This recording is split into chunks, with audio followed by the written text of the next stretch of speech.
Ready? Start. I have noted from your report that this college is the oldest in northern India and that it was founded under a charitable endowment.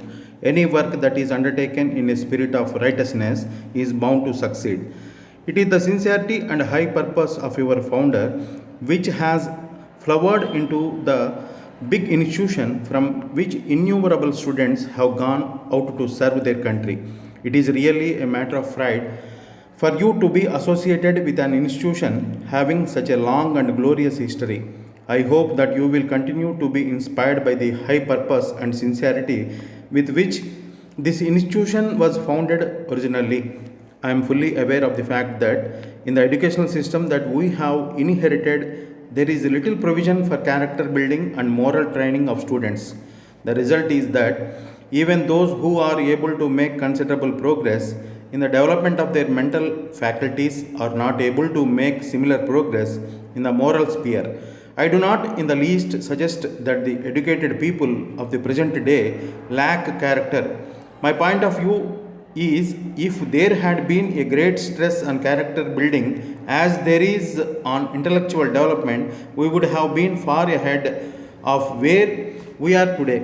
I would now like to draw your attention to the work that lies ahead.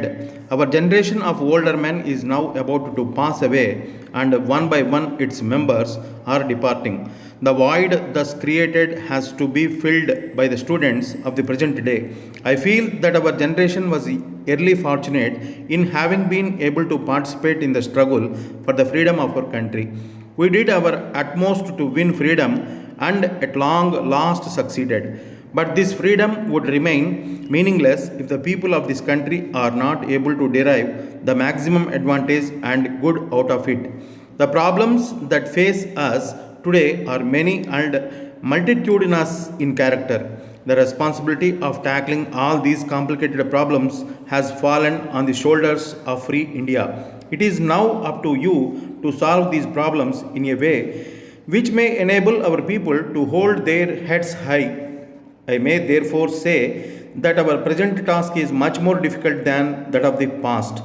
Our country is very backward from the point of view of educational and consequently we suffer from a serious handicap in all that we undertake. In spite of the labors of the British government and our own during the past few years, I am afraid there are hardly 15% of the people who are literate in this country. Another problem of which I would like to draw your attention is the existence of many types of diseases and epidemics in this country. These questions and others have to be tackled and solved. You might be reading in the newspapers with some pride about the effort made by our country to preserve international peace.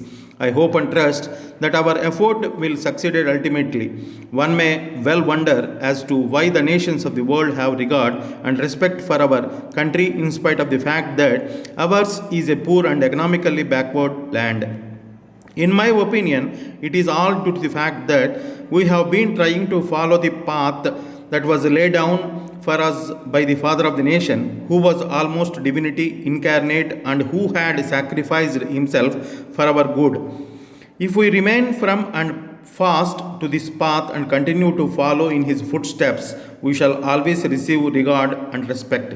It is my earnest wish that this institution should produce men of high purpose and noble character who may serve the country in the hour of our difficulties and trials.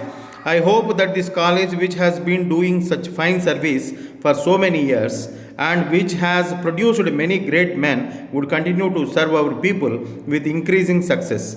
Complete cooperation between the students and the teacher is essential for achieving good results. I would now like to refer to the constant criticism of the government. It may well be that some of the criticism may have some substance, that there are complaints no one can deny. However, if the nature of these complaints were to be examined, you will notice that in the ultimate analysis they arise because our people do not have the nobility of character which our countrymen used to have in former times. Ready? Start. I have noted from your report that this college is the oldest in northern India and that it was founded under a charitable endowment. Any work that is undertaken in a spirit of righteousness is bound to succeed.